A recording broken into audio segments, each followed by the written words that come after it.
Let's keep this thing rolling with number 18 on my top 30 anime list.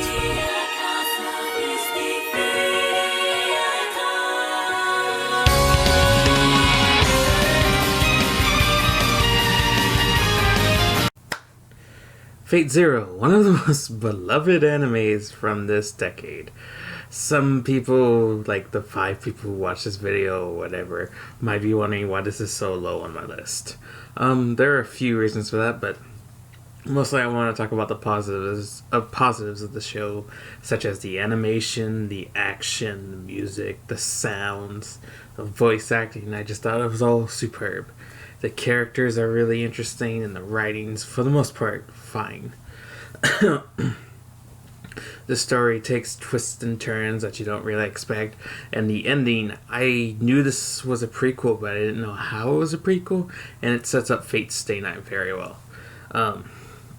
Saber, her master, as well as Gilgamesh, and his masters are all interesting characters, to say the least. There's some good bad guys in this show, even though they don't maybe get enough screen time. There's some good mystery here and there. It's some of its main flaws is like it likes to get a little too dark for its own good. Like, it's good dark and everything, but sometimes it's just a little too heavy-handed here and there. Like I said, the action's really good, but the first season can get really boring with the action because people like to make fun of Dragon Ball Z for it's punch, punch, punch. Let us debate now. But it happened in this one, and it was kind of more boring when they were doing that. I can't remember. I remember the first time Lancer and Saber fought, and Saber's master's up there with his assistant going for about a good 5 minutes overall, and it was kind of boring. Some episodes, this goes without saying, for most anime are better than others. But I just think the narrative, especially in the first season, got a little too slow. That was kind of the point. But it doesn't make it as enjoyable. It set up good character conflicts and motivations and everything. But I didn't really like the first season as much. The second season is where the show really picks up. The first season was good enough.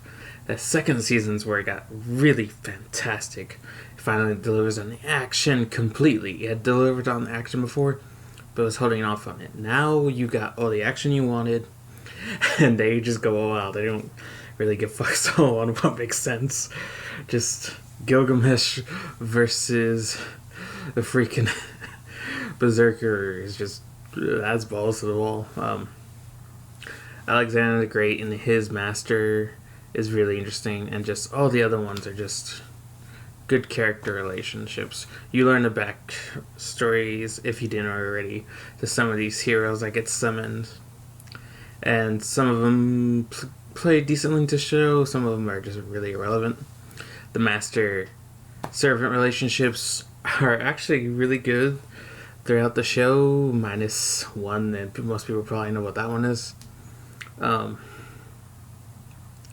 And just, like I said, good character motivations, good writing. But that first half really does rather drag it down.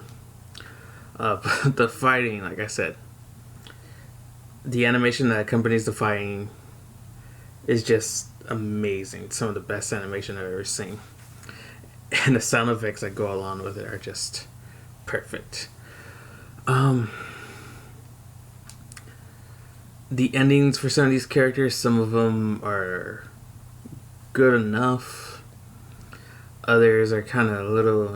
Some are perfect, like the ending, like the end of the relationship between Alexander the Great, his master, and how that plays out is perfect, and what his master goes on to do afterwards. I love that. That was fine. Gilgamesh's master later on became. You know what he became. And he was a good villain. Really good villain. Big bad. I really hated him at the end. But like I said, the show could be a little bit too heavy-handed for its own good. When it starts resolving stuff, it's great, but it also starts getting a little too heavy-handed with stuff. There's not necessarily a main character, but basically the entire cast, like basically the one for the Three Kings and their masters. Those I would consider those ones main characters of the show.